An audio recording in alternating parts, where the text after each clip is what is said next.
प्रस्तुत है चाणक्य जीवनी भाग 4। सुनिए कहानी उस बालक की जिसने अपने ही मुंह पर पत्थर मारा और अपने दांत तोड़कर अपना चेहरा बिगाड़ लिया, अपने आप को आग के हवाले किया और अपना शरीर जलाकर स्वयं को कुरूप बना लिया, जिसने अपने पिता के कटे सिर को चौराहे पर लटकते खंभे से उतारकर बरसात की काली अंधेरी रात में जंगल की ओर भाग गया, जिसने एक चरवाहे को राजा चंद्रगुप्त मौर्य बना दिया और अपने पिता के कातिल राजा से बदला लिया। कहानी उस बालक की जिसने एक अनाथ, कमजोर और कुरूप बालक को एक अभूतपूर्व विद्वान बना दिया, चाणक्य बना दिया।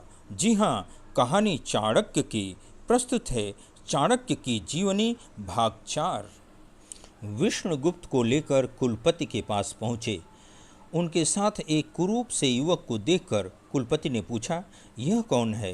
पुंडरीकाक्ष कोई उत्तर दे पाते उससे पहले ही विष्णुगुप्त बोल पड़े, मैं कौन हूँ यही जानने के लिए आचार्य की कृपा से आपके श्री चरणों में उपस्थित हुआ हूँ। कुलपति विष्णुगुप्त के उस उत्तर से अत्यधिक प्रभावित हुए।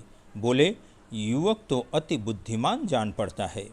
हाँ महोदय, पुंडरीकाक्ष बोले, इसकी कुशाग्र बुद्धि की प्रशंसा तो मेरे एक सहपाठी ने भी पत्र में लिखी है। पत्र में उन्होंने लिखा है कि अल्पकाल में ही विष्णुगुप्त ने व्याकरण और गणित में पांडित्य कर लिया है। अब वह उच्च शिक्षा प्राप्ति की अभिलाषा से तक्षशिला में प्रवेश का इच्छुक है, अतः इस कार्य में आप इसकी सहायता करें। श्रीमान, यदि आपकी कृपा हो गई तो यह अद्भुत प्रतिभाशाली विद्यार्थी हमारे यहाँ शिक्षा प्राप्त कर सकेगा। इच्छा तो मेरी भी यही है पुंडरीकाक्ष, किंतु यहाँ की स्थिति तुमसे छिपी नहीं है। भारत के ही नहीं, विदेशों के भी कई राजकुमार प्रतीक्षारत हैं। ऐसे में बताओ मैं क्या करूं? आप वही करें आचार्य जो एक पिता अपने पुत्र के लिए करता अथवा सोचता है।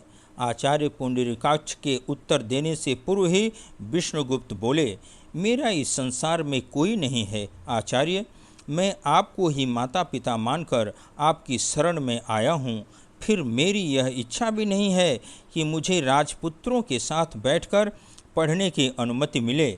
मैं तो कक्षा के द्वार पर बैठकर आचार्य के कंठ से उद्धत वाणी सुनना चाहता हूँ। माँ सरस्वती और आपकी कृपा से मेरा जीवन सफल हो जाएगा। तुम्हारी भावना देखकर मेरा हृदय भर आया है। तुम्हारे स्वर में वेदना है विष्णुगुप्त। तुम्हारे भीतर मैं एक ज्वाला सी धधकती देख रहा हूँ। ठीक है, हम तुम्हें अपना पुत्र मानकर विश्वविद्यालय में पढ़ने की अनुमति देते हैं। इस प्रकार विष्णुगुप्त उच्च शिक्षा के अध्ययन में लग गए। उधर मगध जल रहा था। महाराज नंद रास रंग में डूबे थे। प्रजा में असंतोष फैल रहा था। विदेशी आक्रमणकारी तथा विद्रोही शत्रु राजा मगध पर नजरें गड़ाए बैठे थे, किंतु महामात्य राक्षस ने पूरी स्थिति संभाली हुई थी। इधर राज्य में एक घटना और घट चुकी थी। महाराज महानंद ने एक नई शादी की थी। नई रानी का नाम मूरा था। उसने एक पुत्र को जन्म दिया था जिसका नाम चंद्र रखा गया था, किंतु रानी के चरित्र पर संदेह होने के कारण महाराज महानंद ने उसे राज्य से निकाल दिया था। रानी मूरा अब गुप्त स्थान पर रहती थी और पंखे बनाकर गुजर बसर कर रही थी। उसका पुत्र चंद्र बड़ा ही साहसी था। उसका साहस देखकर अवध के सेवा मुक्त हो चुके सेनापति उसे गुप्त रूप से शस्त्र शिक्षा दे रहे थे। चंद्र के हृदय में अपने अज्ञात पिता के प्रति आक्रोश था। वह नहीं जानता था कि मगधाधिपति महानंद ही उसका पिता है। इसी प्रकार वक्त तेजी से गुजरा जा रहा था।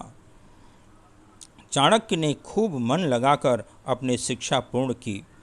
तत्पश्चात अपने पांडित्य के बल पर वे तक्षशिला में ही प्राचार्य के पद पर आसीन हो गए। एक बार वे अपने शिष्यों को लेकर देशाटन पर निकले। तब उन्होंने चंद्र को एक वृक्ष के नीचे राजा बने बैठकर बालकों का न्याय करते देखा।